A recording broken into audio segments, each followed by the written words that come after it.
Hi there everyone, it's Karen from Vintage Style Journals.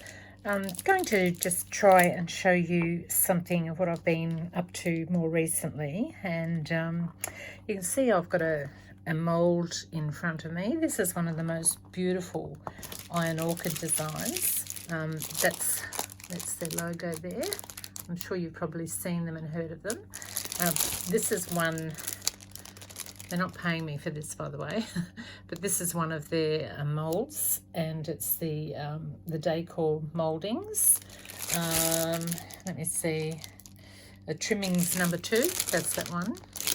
And I'll be using this one today, and that's what it looks like. Probably easier to see the outcome there, because it's actually being done with probably clay or paper clay or another type of clay. I think they have their own.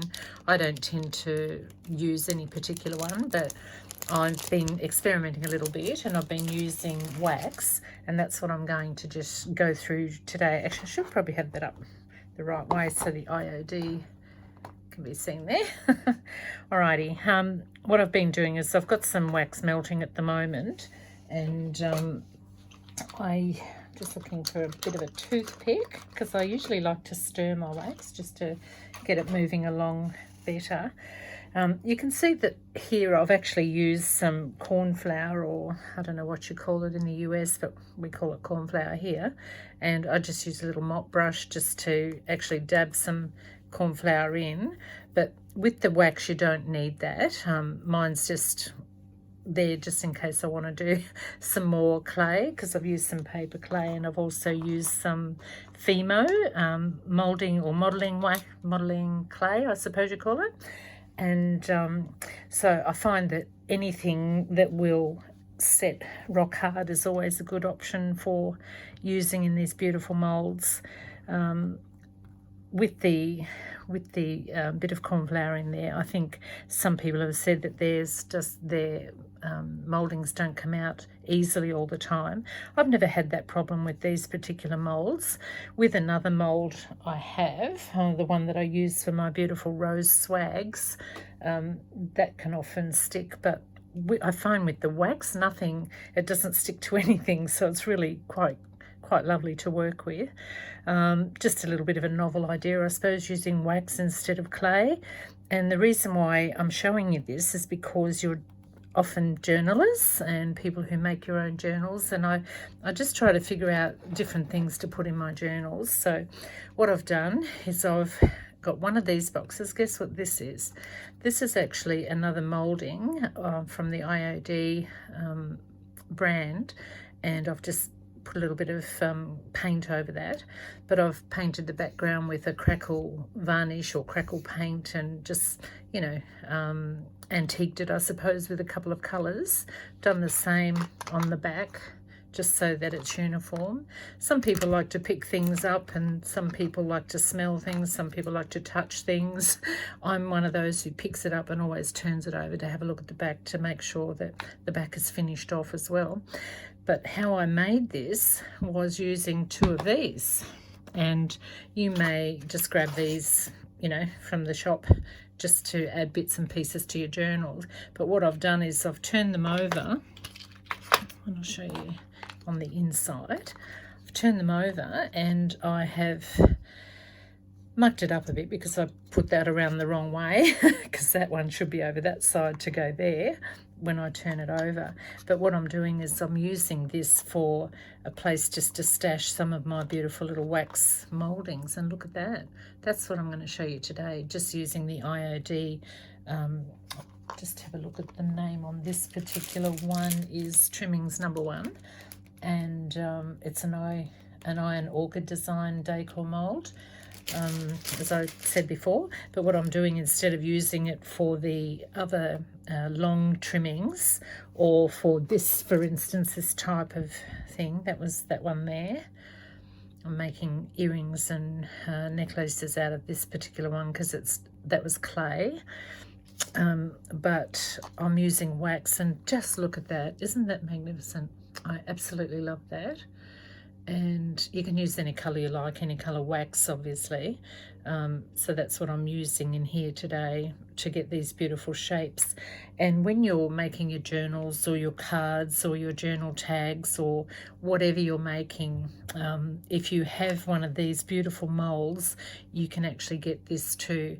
So what I do is waste not, want not. So instead of tossing these boxes out when they're empty, I have joined it together with some tape, this tape here, and I've glued that down, joined them together. And if I was a little bit more sensible on the day, I might have turned it around the right way. But it doesn't matter, because I've made a baby fairy journal. I just can't see it at the moment, but if I can find it, I'll find it for you in a minute. What I did was I made the fairy journal so that I could actually put it in here and use this box as a type of little encasement for the fairy journal. So you can use these things. Don't toss them out, I suppose is what I'm saying. Don't toss them out. Use them for something. I'm using them for my beautiful rose moulds here, and I will use all of these up because I sell quite a few bits and pieces on Etsy, and these will either be incorporated into my journals or they'll be used for decorative little bits on my journal tags. So what I want to do is to show you how I got there. So I'm just going to, I can smell my wax. It's melting away beautifully here. Just move this over a bit. Maybe I'll just move that over there. You can see the wax. I've got a few colours in here. I've got a really dark hot pink. I've got a bit of a goldy colour and whatever else I found at the moment, at the time, and I'm just going to pop this in. I tend to use these sort of vintagey looking colours. I never usually just use the one colour. I always mix up my own colours to my own taste and just see what comes out really. And there's probably more bronzy looking on this one. So what I might do is just add a little bit more pink to it. I haven't got much left. I've only got such a small amount of wax left. I'll have to get some more online and find a decent place to get it through so I can get it more soon than later. So just add a little bit more pink to it and see what comes out. Bear with me, we'll get there in a minute. And while that's melting, what I might do is just reach over and see if I can find my little fairy journal for you so you can see what I mean.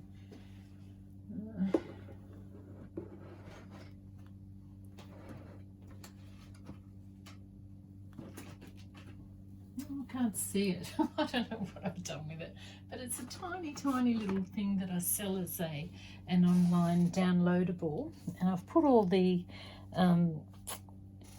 instructions with it as to how to make it. I just gotta find it.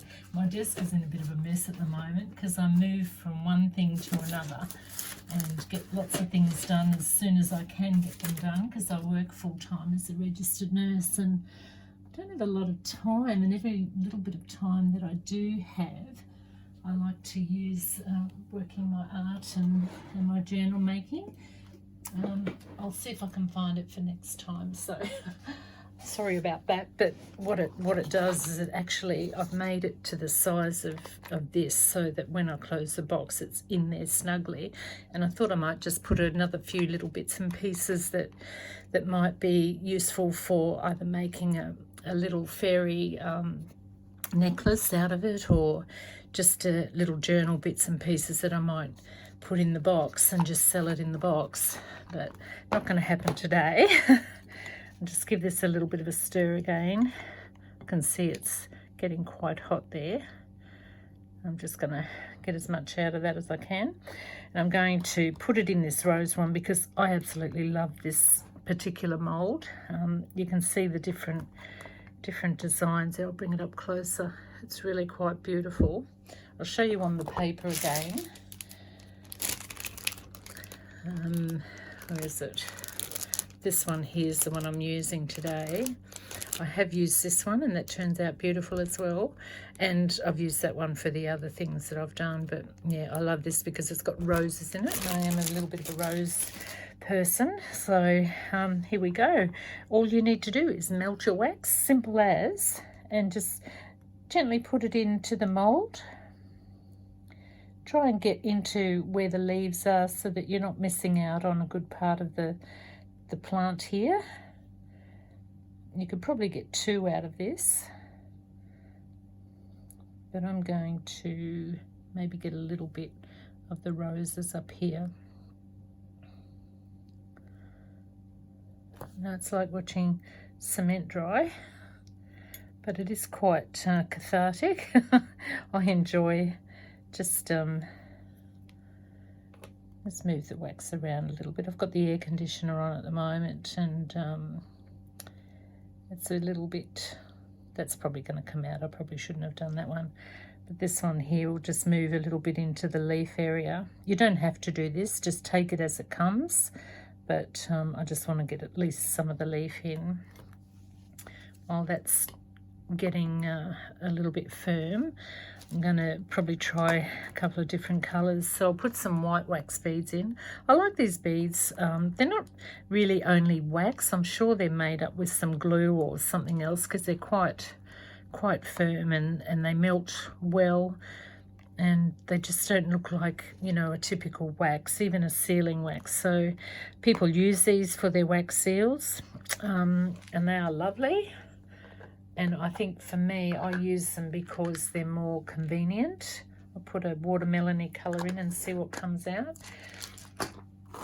I just find them more convenient than the sticks, like this type of stick. What I have to do with that, I normally just chop it and put pieces in. I find the candles, I've got a candle one here too.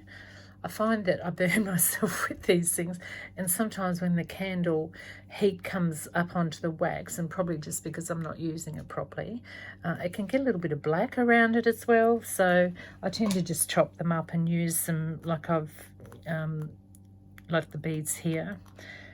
Just see, I don't know if that's dry yet. It doesn't take too long.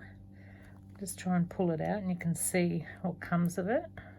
It's probably not super dry yet. Look at that. Lovely.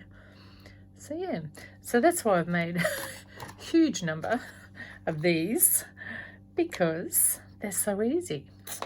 And I want to show you a different colour just before I finish up. I'm trying to keep these videos a little bit less lengthy.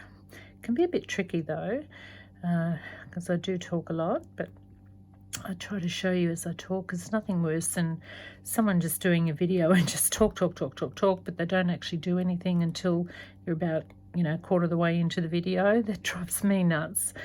So I hope I won't do that. I want to make it worth your while, worth your watching.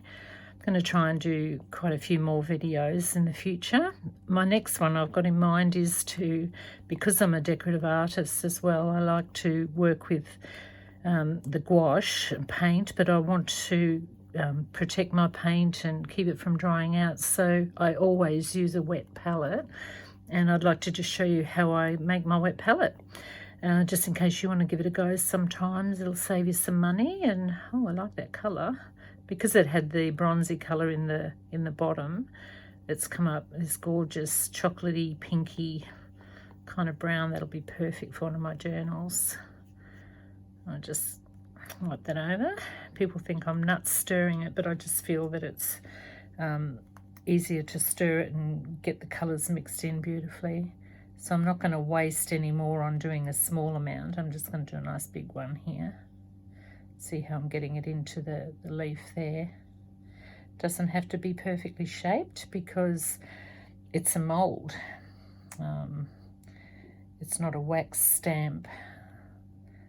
Okay, well that shall do very nicely. If we just wait a minute and we'll wait for that to dry. I don't have the technology now to quicken up my camera so that it comes through quickly.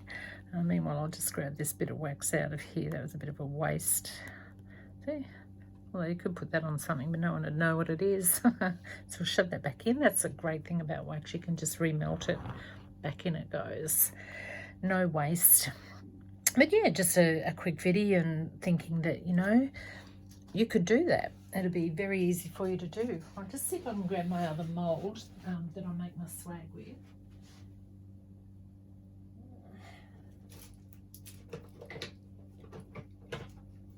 I cleaned out my craft room and I don't know where anything is, so maybe next time.